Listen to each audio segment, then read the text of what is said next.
Lost in all of the noise of Biden's hellscape speech is the fact that Project Veritas caught another government-run school, I should say school teacher, Vice President Jeremy Boland, discriminating against Catholics, discriminating against people of faith, discriminating against conservatives. This is what's happening in our government-run schools. We're wondering, where does all the sexual grooming come from? Where does all of the critical race theory garbage come from? Well, it comes from men and women of the left who are determined to indoctrinate our children. And they know, without directly asking, whether you are a believer, whether you are a conservative, a constitutionalist. They don't have to ask a direct question. They can tell by how you carry yourself, how you approach children. And if you are a person of faith, if you are a person with strong moral values based in Christianity, you are not wanted in many government-run schools in our country. Imagine that. Imagine knowingly sending our kids into a viper of dens like this, or excuse me, a den of vipers like this. This is what we're dealing with. And this principal got caught on camera. And usually, with Project Veritas, I don't know how they do it. They must have some attractive people who appeal to these men's sexuality, whatever. And they just start talking,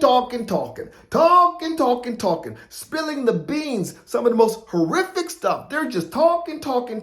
And then when they get confronted, all of a sudden, it's like, I don't want to talk to you. No comment. They start running into restaurants. You got Project Veritas. You're following them. James O'Keefe. He ends up getting kicked out of the restaurants. You have to stay behind the line, sir. This is my patron. You have to say, oh, okay. Maxine Waters told us to go into restaurants and chase people out. But when the shoe's on the other foot, we'll follow the law. We'll step back and we'll just wait for these people to come out. That's what James O'Keefe did. And today, I'm happy to say that Mr. Boland has been suspended, will probably be fired. But he's just the tip of the iceberg. What we're finding out happening in our schools is straight up demonic, just as dark, just as disturbing as Biden's speech was. Whoever set up that stage, they knew what they were doing. They knew that they were dabbling in the occult. It looked like the Communist Party had a baby with the Nazis. That's what we saw last night on television. And that is what is happening in our schools. That's the curriculum. It's coming out of that type of, well, dare I say, demonic activity. What else do you call, trying to get sexually groomed kids? What else do you call telling kids that they can go get their breasts cut off or get their penis cut off so they can transition into the opposite sex or whatever sex they want to, because there's more than two genders now, right? This is happening in our schools. It is coming to a point in time when you're going to have to make a decision.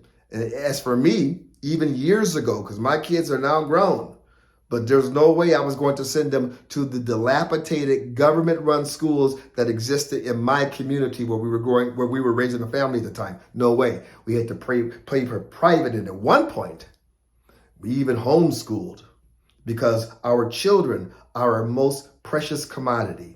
God gave them to us and entrusted us to teach them about Him and how to be good citizens in this world.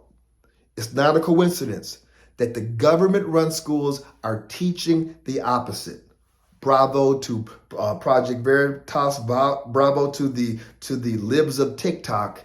If you're sending your kids to government-run schools and you think you have no other choice, well, you do. But in the meantime, make sure you know everything that's going on. You make sure you go to those school board meetings. You make sure you understand the curriculum, and what they tell you might not necessarily be what they're teaching. So beware. My name is James C. Harris. This is my YouTube channel. Go ahead and hit that notification bell. Every time we put up a new video, you'll be notified. Until we meet again, let's go.